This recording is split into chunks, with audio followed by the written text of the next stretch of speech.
옛날 옛적 장성이라는 조용한 마을이 있었다. 마을은 높은 산과 깊은 강으로 둘러싸여 있었고 숲은 사계절 내내 푸르렀다. 그러나 이 평화로운 마을에는 하나의 전설이 전해 내려오고 있었다. 이는 마을의 중심에서 멀지 않은 곳에 위치한 거친 산맥에 대한 이야기였다. 그 산맥에는 한 마리의 용이 살고 있다고 전해졌다. 그 용은 단순한 용이 아니었으며 고대의 민속신앙에 따르면 이 용은 강력한 힘을 지닌 존재였다. 마을 사람들은 그 용이 산을 수호하고 있다고 믿었다. 그러나 그 용의 성격은 매우 거칠고 때때로 화를 낸다고 전해졌다. 그래서 사람들은 용을 진정시키고 마을의 평화를 지키기 위해 매년 봄마다 큰 제사를 올렸다. 제사는 마을의 가장 높은 언덕에서 열렸다. 사람들은 긴 행렬을 지어 언덕 위로 올라갔고 정성껏 준비한 음식을 바쳤다. 그 중에서도 용을 즐겁게 하기 위해 특별히 부은 푸르색 전병이 항상 포함되어 있었다. 이 푸른 전병은 마을의 각 가정마다 비법으로 전해 내려오는 특별한 음료와 함께 녹색 잎을 주재료로 만들어졌다고 전해졌다. 이렇게 마련된 제사에서 마을 사람들은 용이 축복을 내려주기를 간절히 기도했다. 용이 자주 모습을 드러내지는 않았지만 사람들은 날씨의 변화나 자연재해가 있을 때마다 용이 산에서 내려와 마을을 관찰한다고 믿었다. 그럴 때면 마을의 어르신들은 아이들에게 용의 전설을 이야기해주며 두려움을 덜었다. 용이 마을을 지켜주는 수호신이라 믿으며 어떤 불운이 닥치더라도 용이 언제나 자신들을 보호할 것이라 확신했다. 어느 해 마을에 큰 가뭄이 닥쳐왔다. 마을 사람들은 용의 분노를 화해시킬 필요성을 느꼈고 특별히 더 성대한 제사를 준비하기로 결정했다. 마을의 장로들은 밤낮으로 기도하며 언덕 위에서 용의 기운을 기다렸다. 몇 날 며칠 동안 계속된 기도 끝에 어느 날 갑자기 하늘은 짙은 구름으로 뒤덮였고 마침내 단비가 내리기 시작했다. 사람들은 단비가 용의 응답이라 굳게 믿었고 이 사건은 마을 사람들에게 용에 대한 믿음을 더욱 확고히 했다.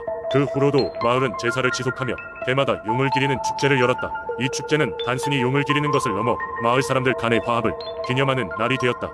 장성의 이러한 전설은 세월이 흐르는 동안에도 사람들 사이에서 계속 전해져 내려왔고 날씨가 좋지 않거나 농사가 잘 되지 않을 때마다 마을 사람들은 저마다의 방법으로 용에게 기도를 올리며 마음의 안정과 평화를 찾았다.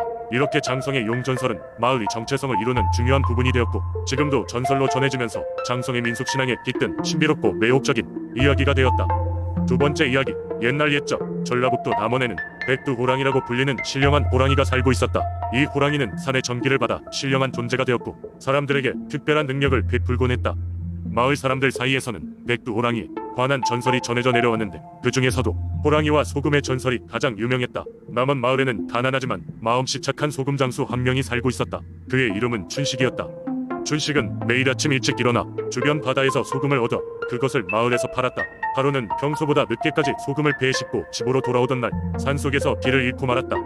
밤은 점점 깊어지고 어느새 고요한 산속에는 자신의 숨소리만이 들려왔다. 그때 문득 숲속 깊은 곳에서 눈부신 빛이 번쩍였다. 춘식은 호기심에 이끌려 그 빛을 따라갔다. 빛이 사라진 자리에 도착했을 때 춘식은 백두호랑이를 마주했다. 백두호랑이는 보통 호랑이보다 훨씬 커다랗고 눈부신 황금빛 털을 자랑했다. 하지만 무엇보다도 춘식을 놀라게 했던 것은 호랑이의 눈에서 느껴지는 지혜로움과 평화로움이었다. 백두호랑이는 춘식을 한참 바라보더니 부드러운 목소리로 말했다. 여인네, 내가 내게 길을 알려주겠다. 하지만 그 전에 내가 가진 소금을 내게 주면 좋겠구나. 춘식은 당황했지만 호랑이가 위험한 상황에서 자신을 도와줄 것이라는 믿음이 생겼다. 그는 기꺼이 가진 소금을 전부 호랑이에게 내주었다. 백두호랑이는 소금을 손에 넘긴 후 춘식을 산길로 안내했다. 춘식은 호랑이를 따라 무사히 마을로 돌아올 수 있었다. 그런데 다음날 아침 마을 사람들은 놀라운 광경을 목격했다. 마을 앞산인 지리산 언저리에 장대한 소나무들이 소금에 절은 듯이 은빛을 내뿜고 있었다.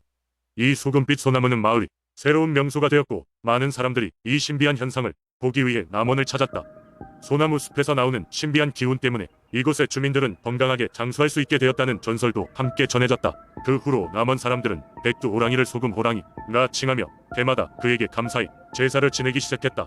신령한 백두호랑이와 춘식의 소금 이야기. 남원의 전설 속에서 이 호랑이는 사람들에게 위로와 희망의 상징이 되었고 이후 오랜 세월 동안 남원의 숲은 호랑이의 보호 아래 평화롭게 유지되었다고 한다.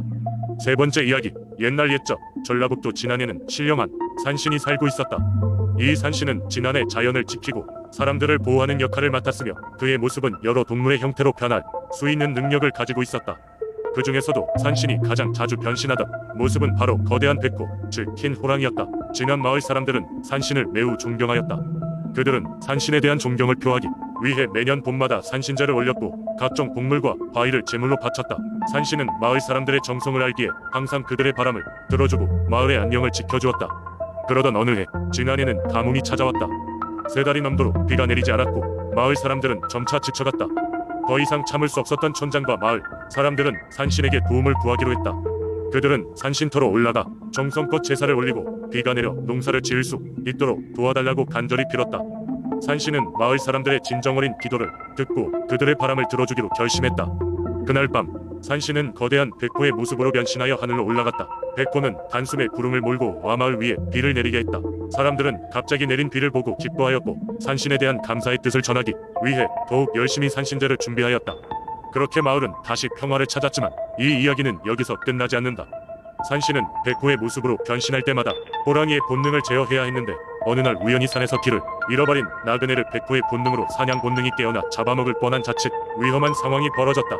이 사건 후 산신은 자신의 본능을 통제할 수 있도록 수련을 하기로 마음먹었다. 그 후로 산신은 일에만 몰두하지 않고 스스로의 마음을 수양하려고 여유를 가지기 시작했다. 마을 사람들에게 더 이상 의존하지 않고 스스로 균형을 찾기 위해 산신은 새로운 도전을 시작했다. 결국 산신은 본능을 제어하는 법을 터득했고 마을 사람들은 이를 알고 더욱 더 자긍심을 가지고 산신을 존경하게 되었다. 한편 이 이야기는 지난 사람들 사이에서 오랫동안 전해 내려오며 많은 교훈을 남겼다. 이는 단순히 간절한 소망을 이룬 것이 아닌 본능을 제어하고 균형을 찾는 것이 더 큰 축복이라는 사실을 일깨워 주었다. 지금도 지난 마을 사람들은 산신에 대한 감사와 존경의 마음을 담아 산신제를 성대하게 올리며 산신의 지혜와 균형을 본받기 위해 노력하고 있다. 산신과 함께 평화롭고 조화로운 삶을 사는 것이야말로 그들이 진정으로 바라는 것이기 때문이다. 네 번째 이야기. 옛날 옛적 제주도에는 수많은 신들과 영혼들이 살고 있었다. 그 중에서도 모든 섬을 지키며 주민들에게 풍요와 안녕을 가져다주는 수호신이 있었는데 그녀의 이름은 할망이었다. 할망은 제주의 마을마다 정성을 다해 모셔지는 신으로 할망당이라 불리는 작은 성소에 자리를 잡고 있었다. 할망은 일찍이 제주의 바다를 지켜온 신이었다.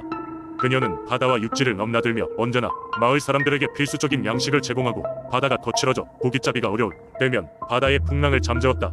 그녀의 극진한 보살핌 덕분에 제주는 한 해 풍요로운 수확을 이어갈 수 있었다. 그렇기에 제주의 사람들은 할망을 특별히 여겨 해마다 제사를 열고 성대한 잔치를 벌였다.